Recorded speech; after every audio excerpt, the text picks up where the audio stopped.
Welcome back, everybody, to another emergency edition of OA News Overtime. I'm Jordan Hill with Justin Lee. Push the button, emergency podcast. The same as twice now in a week. We have gathered together to talk Bo Nix news on a Sunday night. We did it last week. Justin, what were you doing when you found out that Bo Nix, who had announced this time last week that he was entering the portal, we found out tonight that the rising senior is going to be headed to Oregon. So we'll talk a little bit more about what that means. But Justin, quack, quack. What were you doing when you heard that Bo Nix was going to Nike country? I was sitting right here doing a little work from home action, working on Monday's edition of the Opelika-Auburn News. I did immediately piece together when we saw Bo announce his transfer. He was not in an Under Armour hoodie. He was in a Nike hoodie. He was leaving breadcrumb trails the whole time, Jordan. What were you doing? Where are you at? I just got home. We went and visited my grandmother. We just got back to my parents' house. And, we might have been sitting there 5 minutes. And I looked at my phone and was like, well, whatever I was about to do, I'm not doing that. I was visiting. Quack. Getting ready for the Christmas season. Let's just talk about it. What's sort of your read on the situation? I've written something fairly quickly about the decision. Bo's going to Oregon. He's got at least 1 year. If he decided to, he could play 2 years at Oregon. He is reuniting with Kenny Dillingham, who was the offensive coordinator for his freshman year at Auburn. What's your immediate reaction to the news and sort of what we might be able to expect from Bo in 2022? Everybody said Bo's going to have his fourth offensive coordinator in 4 years. And he said, you thought me and Kenny back riding together again. New coach too. Mario Cristobal's gone. Dan Lanning. The Dan Lanning. So open opportunity. That's the kind of place you want to go to, right? Is a place where, you think about, here's the immediate example. It's a little bit different, but Gus goes to UCF. Big Cat goes there. Big Cat plays all year as a late year grad transfer. And of course, obviously it helps that he's played with Gus and Travis, but it's like when a new coach comes in, think about, Demetrius Robertson, like that's a great time for a grad transfer to work. And that's been proven with grad transfers before the portal became easier and easier for people to transfer, which was what Bo is a grad transfer. Hey man, I like it. And I think we knew that we were going to see a blockbuster move with Bo, because Bo wasn't going to leave Auburn. In my opinion, I don't think Bo was ever going to leave Auburn to go to, UCF to be with Gus again. It wouldn't make sense. I think the only places Bo would have gone are other Power Five programs, other major programs. And how about this, man? There's a famous picture of Bo Nix when he was 9 or 10 years old, I guess, in Glendale, Arizona, watching Auburn play Oregon in the national championship game, and now here he is. He's going to suit up for Oregon. That's pretty wild, man. And what a tangle web we weave. But for him, great opportunity. I feel his gunslinger mentality fits perfect for that offense. I haven't watched Oregon in a while, I'll be honest. And I don't know what Dan Lanning's going to bring in there, but I'm sure it'll be some West Coast fun. It'll be Pac-12 football. It'll be very offense heavy, very pass heavy, and that's perfect for Bo Nix. So. Yeah, man. I don't know for you, what's your gut first reaction? Was really surprised by it. We heard rumors, and I didn't put any stock in one team or another, but people said Nebraska makes sense. I heard some people mention Notre Dame. I heard, the UCF one was an easy connection. There were Ole Miss. Ole Miss was a popular one. Ole Miss just for entertainment value, nothing to do with anything about Bo or anything like that. We kind of mentioned it jokingly, and then it kind of spiced up. Yes, there was real kind of traction to it. There were rumors that maybe Patrick Nix might go back into college coaching as like a position coach or something, and maybe Bo goes there. Jacksonville State. No. Yeah, I think you hit on the biggest thing.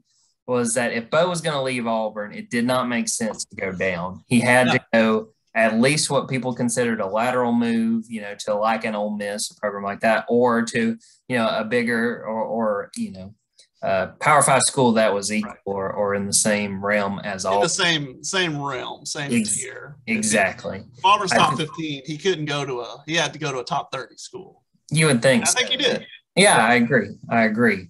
I know that just from what I've heard, Oregon fans that have talked about, when Mario left, some people weren't all that upset about Mario leaving. And part of that was they felt like quarterback play had been underwhelming in his time there. So maybe this is a big opportunity. You get, I think that Kenny Dillingham connection has to give, if you're an Oregon fan, you have to feel okay about the fact that he knows what he's getting in Bo Nix. He's worked with Bo. Right. They had some big moments together back in 2019, which, oh my God, does that feel like that was only 2 years ago? It was a million years ago. I would swear it was 5. I was thinking just then, because I didn't think about that piece about it, the Auburn-Oregon National Championship game. I'm thinking of the Matthew McConaughey time is a flat circle meme, because that's not only that, but his very first start was against Oregon in Arlington, Texas. And he throws that touchdown to Seth Williams and is the hero in his very first college start. Yep. And now that, obviously he's turning the page at Auburn, he's going to be playing for the Ducks. So I'm really interested to see what this looks like. I think that he's got a lot of potential. I think it kind of goes into what we've said about some of these Pac-12 coaching hires, that it really feels like that entire conference is up for grabs. If you can kind of get things figured out, you can put yourself in good position. I think you can say the same thing about Bo Nix stepping in. You have a chance. There is nobody that I look at right now in the Pac-12 and say that team's unbeatable. You can play for second. You're behind a Utah or a USC. I think you're very much open to, somebody coming in there and playing the, stealing the show essentially. Oregon may be the odds-on favorite to win next year. I mean, obviously Utah, you think Utah might be a little more of a flash in the pan. Oregon's had more sustained success. I don't know what the Pac-12 championship odds are going to be next year, but I think Oregon can have the most favorable odds out of anybody. And they'll have guys to replace. I think they lost a corner that entered the portal. Kayvon Thibodeau, the defensive lineman that may be a top 5 pick, he's going to be gone. So, and, they have real concerns, and it's not going to be easy right off the bat. I tweeted this in Georgia in the season opener, somebody that Bo Nix knows well and somebody Dan Lanning knows well. So he's going to get tested right off the bat, and I don't really know much about Oregon's depth at quarterback. I would expect, just again, based on what I've heard people say about the quarterback play the last few years, the quarterback play this year, that, that Bo would have to come in as probably the favorite to start. And that makes sense, obviously, with him deciding to go there. But yeah, I don't know really what to expect. I think that for him, just from the onset of him choosing Oregon, it makes a lot of sense that he's going to try to go to a team that's got a chance to be really, really good, for a team that's got a chance to play spoiler and, potentially make a playoff run. Obviously, a lot of things have to go right. And I can't help but think, you can kind of mirror this when I'm looking at it right now to when Jake Bentley, who was another local guy that was from Opelika High School, went from South Carolina to Utah. And you kind of looked at that and thought, okay, this is pretty good. It didn't work out for Jake Bentley. Right. See how it works out for Bo. But yeah, I think that from his perspective, move makes a lot of sense. And, he's going to be on a national spotlight. And again, first game, there's going to be a lot of attention on what he's going to be able to do with Oregon. And he beat Alabama. He never beat Georgia. And I suppose this is his opportunity to finally beat Georgia. He's got one more chance. Beating Georgia in Atlanta, if it happens, it won't quite be, when he was dreaming of that when he was a little boy, I don't think green was part of it. Green highlighter, yellow. But hey, man, as far as his NFL future, I'm going to say it's not exactly like he's going to a QB guru. So that's something to just think about. But I think there's something to be said, the way you can improve your game just by being a well-traversed player, just from hitting a new environment. I think, as we dissected Bo's decision to leave, I think, and a lot of people have kind of, I've said this to people and they've kind of just agreed. It's like, well, he could just wake up a year from now, turn around and be like, well, I'm the same player and I didn't do everything I could to make my dream come true, to move my draft stock up, to get a chance to play in the NFL. And again, I've said this before, Bo's goal, and whether you think he can be a first round pick or an NFL starter, I think Bo's goal is to have football in his life for as long as he wants it to be. And to do that, just like his dad is a coach, he could be a quarterback's coach. He could be a coach, to get into an NFL quarterback room is a big part of that step. And he can be, part of the game for as long as he wants to be, if he can make that happen. And I just think about, I think Cam Newton was just a better player having been at Blinn College in Texas. I mean, I know playing a bunch of JUCO kids doesn't sound that impressive, but I think there's a life experience factor there. Nick Marshall did the same thing, going to Garden City Community College.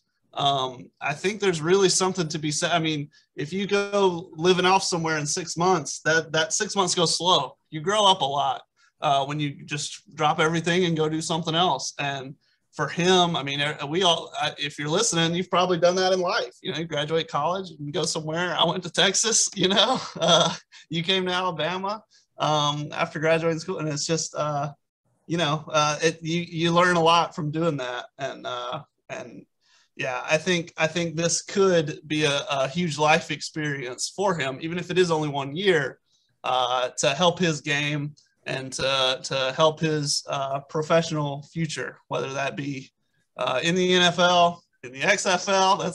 That's my favorite thing to think about if the NFL doesn't work out. I know he wants to be in the NFL, but all told, again, you think about Bo, you think about his family.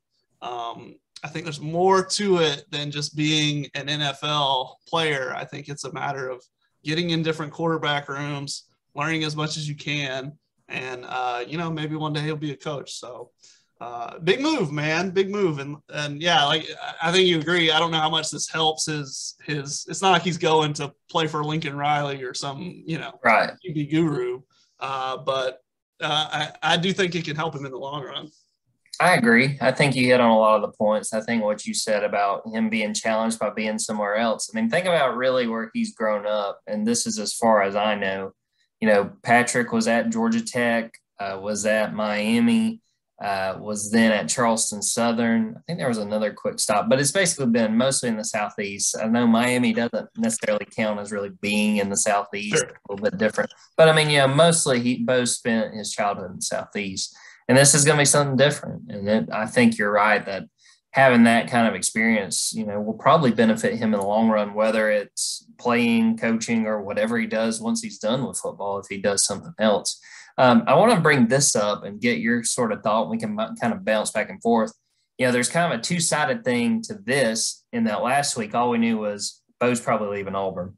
Now, there's the Auburn, and I mean, we talked about the Auburn perspective. Let's talk about the Oregon perspective. And if you're an Oregon fan, if there's an Oregon fan listening to this, and they don't really have any idea about anything about Bo, other than that time that the true freshman played him and wind up winning that game in Arlington, Texas, what would you tell an Oregon fan about what they can expect from Bo, what they can see from Bo, things that we might see him improve on, things that again, working with Kenny Dillingham again, that they might be able to work on getting ready for his senior year?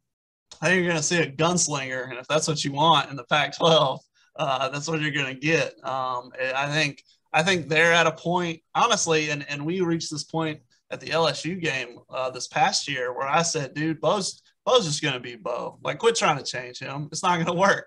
You can't, he is more creative than efficient. That's who he is. That's Bo Nix. And I think that's how. And now, obviously, they can do whatever they want. They're paid more than me to coach quarterbacks.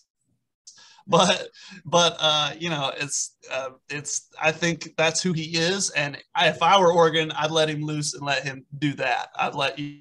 You got a mobile quarterback. You've got a guy who runs to pass. You've got a guy who can also and can also use his legs in the ground game. I think that's the main thing as a gunslinger. You're going to see passing percentages, between 50 and 60 and 65% at most. It's not going to be a dissection, but and then you're going to see touchdowns and you might see some interceptions, and but I think that's Bo. And the other part of it, man, is you just cannot sleep on his athleticism, man. And they did it a little bit this year, and we wondered all beginning of the season, hey man, when you get in the red zone, where is the 11 on 11? And then they figured it out pretty quick, the new coaches, to let him run, let him move his legs, especially in the red zone, either running to pass or just straight up running. He is a weapon. Go ahead and say it. We all know the secret. White guys don't get that reputation of being an athletic kind of guy, but he is that kind of athlete.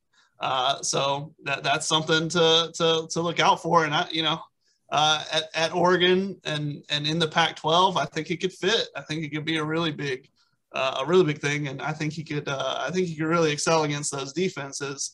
Just a wide open offense. It really could fit his skill set if they work really hard for it to fit his skill set. I think that those wide splits, those linemen are spread all the way across the field. Just wide open offense. I think it could really work. But that's who it's going to be. It's going to be a gunslinger, I think, out there. Yeah, the thing that I would tell any Oregon fans who are like, who is Bo Nix or what are we kind of getting? For me, I would say look up these two plays. The one is from this year, and it's very obvious. It's the touchdown throw to Tyler Fromm against LSU, where I still have no idea how he made that play. I'd like to see how many yards he ran back and forth to keep that play, a fourth down play alive, and gave Tyler Fromm the opportunity to go downfield, get open, and make the play. The other one is probably my favorite play in the time that I watched Bo play, and it's the Texas A&M game last year when he had that rushing touchdown. And it really was only like a 5 or 6 yard run, but he had no right. Positive yardage. He got hit in the backfield, I think, at least twice. Yeah. Got out of it and ran to his left and scored. And Bodini play. It's more than a year since that play happened, Justin. I still have no idea how Bo made that. When you let him use his athletic ability, it's when he's the most dangerous. You could never put him into you couldn't put him into the corner and say you got to be a pocket passer, because you were really hamstringing what he was good at. And right. It may not be pretty, and he's not going to complete all his passes. And there's going to be times, if you're a fan, that you're going to get aggravated if he's, off the mark and, making mistakes. But when he's on, he's so much fun to watch just from a fan's perspective. So, yeah, my thing, if you are an Oregon fan, is that I don't know if you're going to win more. Time will tell. They had a 10-win season, so standards are going to be high. Yes. Yeah. But he's going to be exciting to watch, and he's going to make plays. And if he and Kenny can kind of zero in on what they feel like puts him in the best position to win, and clearly Bo, feels good about the time he spent with Kenny at Auburn. Otherwise, this wouldn't be happening. Even if, Bo was attracted to other things about Oregon, he knows Kenny well enough where if he doesn't trust him, that would have been a deal breaker, I'm sure. Right. I feel like you got to be, if you're an Oregon fan, you should come out of this feeling. I can understand being a little bit cautiously excited, but I think on the whole, you should be excited to see what this winds up looking like. And does this guarantee you anything? No, but this is college football. You come into the year and think, well, this team may win 8 or 9 games, and you get a couple lucky breaks, and all of a sudden we're talking about a playoff. That's just sort of the nature of this game. And so, yeah, I'm really excited to see just what this looks like. And if they're able to maximize Bo's abilities, he's not going to be a Heisman guy. He's not going to be a guy that leads the nation in completion percentage, but he can win you games. You and I both, and Auburn fans that have watched him, and even the ones that have gotten mad at him over the years, sometimes, understandably, and sometimes a little bit not, knows that in big moments he can make big plays. Yeah, man. I think you're going to get a gunslinger at Oregon, and if you didn't want one, you shouldn't have got Bo Nix, because that's who you got, and whether you like it or not. So Yeah, like I said, I haven't watched much Oregon, but you know what? I did tune into that Pac-12 championship game a little bit, and yeah, quarterback play was a problem, Jordan. So it does make sense to fill a gap there, and yeah, man. I mean, I'll say kind of. I'm sure we're about to wrap up. Is just kudos to Bo, man, for if someone could have thought, oh, it's a mistake. Oh, he's going to go to UCF. Oh, nobody wants him. Nah, bull crap. People wanted him. And now here he is going to a conference championship contender, I would say, in the Pac-12 in Oregon. So kudos to him, man, for finding his fit and, jumping out there. It's a move, like we said, to a top 30 program. Something and hopefully it works out for him and it turns out to be worth doing. But kudos to him for he wasn't afraid. And as much as everyone may have doubted or everyone should have called it a mistake, it's hard to look at it as a mistake right now. He got the big offer from the big school. Yeah, when we watched Bo at Auburn, sometimes we saw him being willing to take a chance. And I think that's how you could characterize this move. He's taking a chance and seeing what he can do out on the West Coast. Right, man. Giving his career one more last gasp, like a scrambler evading tacklers, Jordan. One more last gasp and one more chance to beat Georgia, man.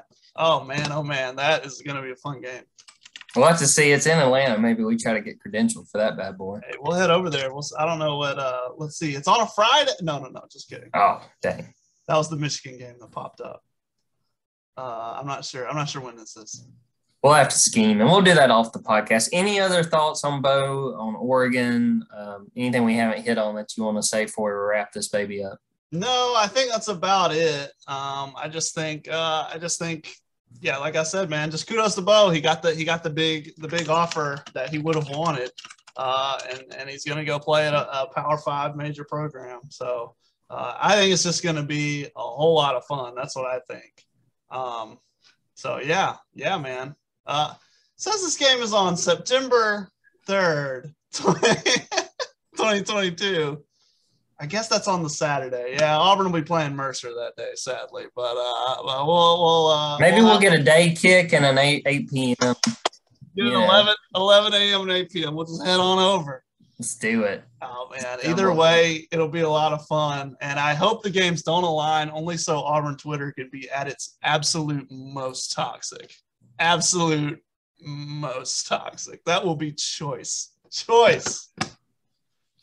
All right, we're going to wrap it up. Thanks, everybody, for listening, for watching. Make sure and share and subscribe and let us all know how you enjoy the podcast, things you want to see. We're going to get out of here on that. For Justin Lee, I'm Jordan Hill, as always. Take care. And, hey, happy holidays. We'll probably have another podcast the next few days as we get ready for the Birmingham Bowl.